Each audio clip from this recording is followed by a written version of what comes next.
Salve galera, estamos de volta, que bacana, com a nossa saga aí, Suzanne von Richthofen, e daremos início hoje ao último capítulo da saga.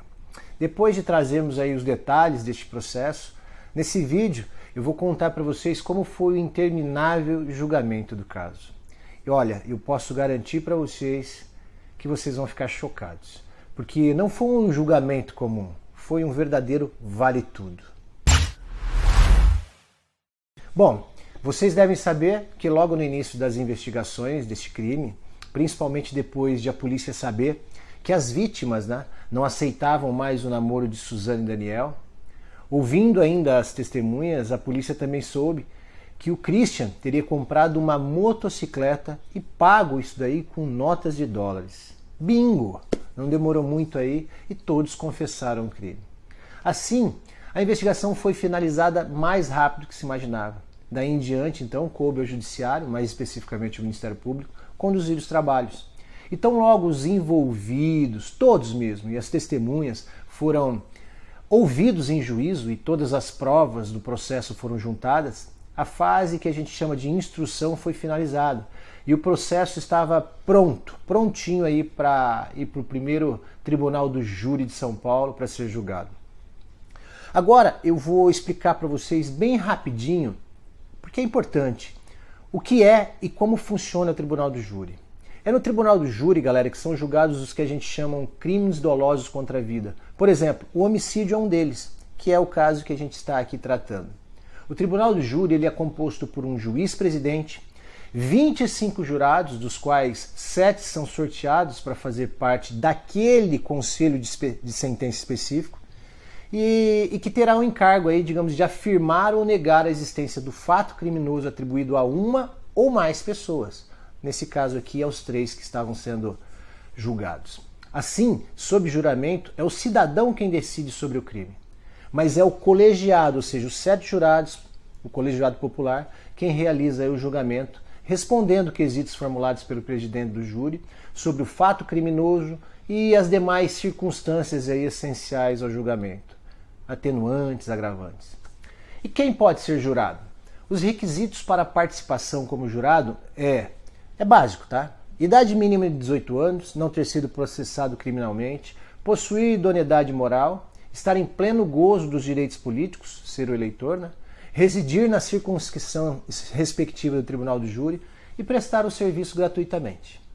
Percebam, então, que as exigências para um cidadão se tornar jurado são mínimas. Não é preciso, por exemplo, nenhum conhecimento jurídico ou mesmo experiência para você compor um conselho de sentença. Nesse caso que a gente está tratando, quem presidiu o julgamento foi o juiz titular do primeiro Tribunal do Júri de São Paulo, Dr. Alberto Anderson Filho, que apesar da inegável repercussão do caso que a gente está tratando, e vocês sabem disso, e até da pressão popular que havia em torno do julgamento, para a surpresa de todos, quem estava presidindo o júri era o Dr. Alberto e era seu primeiro julgamento. Ora, pelo que apresentava aquele julgamento, considerando principalmente a repercussão nacional que o caso teria atingido, alguém duvida que mais do que necessário seria a presença de um juiz experiente para presidir o caso? Não, né? Oh, meu Deus! Afinal, o juiz-presidente ele exerce várias funções na condução dos trabalhos do júri. Ele preside a sessão para que tudo transcorra em clima de tranquilidade, coibindo, tentando pelo menos, os exageros para que não haja interferência indevida na atuação das partes e, sobretudo, para assegurar a lisura, a imparcialidade e a plenitude da atuação de todos os envolvidos. Antes da votação dos quesitos, também cabe ao magistrado explicar para os jurados o significado de cada pergunta e prestar todo e qualquer esclarecimento, caso, obviamente, seja necessário. Depois que os jurados dão o veredito, também cabe ao juiz-presidente proferir a sentença, declarando o réu inocente ou culpado, espelhado aí na vontade popular e na aplicação da lei penal ao caso concreto. Ou seja, é muito importante o cara ter experiência.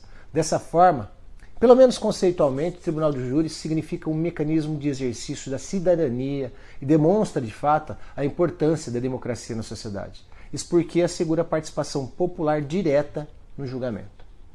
Mas eu tenho minhas dúvidas. Na boa, se essa representação assegura mesmo a justiça. Para mim, há casos em que a democracia precisa dar lugar ao conhecimento. O que eu quero dizer com isso? Que, para mim, os jurados tinham que ter, no mínimo, conhecimento técnico para julgar. Porque muita coisa envolve o julgamento. Não é uma coisa básica. Enfim, o inexperiente Dr. Alberto foi mantido na presidência do júri e o julgamento mais esperado do Brasil teve início aos 17 de julho e o encerramento na madrugada do dia 22 de julho de 2006. E eu me lembro muito bem do primeiro dia. Aliás, lembro de todos. Não só eu, mas todos os convidados e os promotores do caso, naquele dia foram orientados a chegar bem cedo ao Fórum Criminal da Barra Funda, lá em São Paulo. Logo pela manhã, já era possível, ver a fila de curiosos que disputavam lá uma senhazinha para poder assistir o julgamento. Todos queriam, né?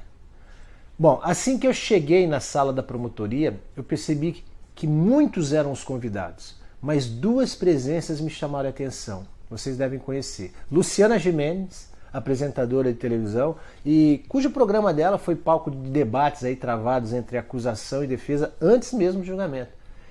E a Ilana Casoy, estudiosa aí de crimes de série, íntima da promotoria e testemunha de acusação. Hoje, não por acaso, ela assina o roteiro do filme que será lançado sobre o duplo assassinato.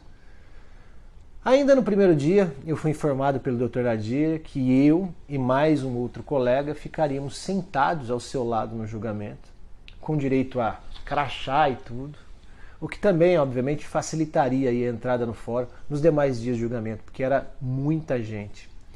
Isto é, vejam, nós estaríamos assumindo figurativamente o papel de assistentes da acusação no julgamento mais esperado do país. Olha, eu não posso negar que naquela época a sensação era indescritível. Antes mesmo de iniciar o julgamento, era possível, inclusive, ver o Dr. Nadir recebendo ligações de inúmeras personalidades do Brasil, não só do meio jurídico, mas também do meio político, todos desejando a ele aí um ótimo trabalho. Como advogado, sinceramente eu posso dizer para vocês, eu não entendia direito o que fazia um político se interessar pelo resultado de um julgamento. Mas, algum tempo depois, eu acabei compreendendo o que agora eu tento alertar todo mundo. Naquele julgamento não estava em jogo tão somente a liberdade dos réus, estava em jogo também a credibilidade do Poder Judiciário. É isso mesmo. Não por acaso eu via os promotores repassando o script de como seria a atuação de cada um no julgamento. Poucos sabem, mas a acusação contra a Suzane teria ficado sob a batuta lá do promotor Dr. Roberto Tardelli. E a acusação dos irmãos Cravinhos contra eles, ela teria ficado sob a responsabilidade do Dr. Nadir de Campos Júnior. Eles separaram as coisas. Enfim, minuto antes de começar a sessão, nós nos encaminhamos para o plenário, momento em que as posições de cada um começaram a ser estabelecidas.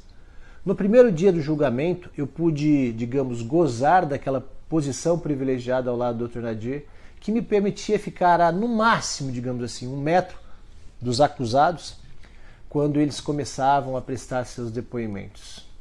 Dali, eu me recordo claramente que também era possível ver lá no fundo o auditório, e ele estava tomado, e a maioria de quem ocupava as cadeiras, curiosamente, era composta por juízes, promotores, advogados, lógico, alguns representantes de classe e algumas personalidades da televisão. Um espaço muito pequeno, assim, no canto, foi reservado aí para a imprensa, mas não era permitido filmar e nem tirar fotografia do julgamento. Naquele primeiro dia, os 3 personagens principais do julgamento foram ouvidos: Suzane, Daniel e Christian Cravinhos. Finalmente, os 3 se reencontraram e puderam confrontar a realidade após anos do assassinato. É isso aí, galera. Não percam o próximo vídeo, porque eu vou revelar como foram esses depoimentos e o que teria feito Christian Cravinho ter resolvido prestar um novo depoimento no mesmo julgamento. O que teria o Ministério Público a ver com isso? Então, até o próximo.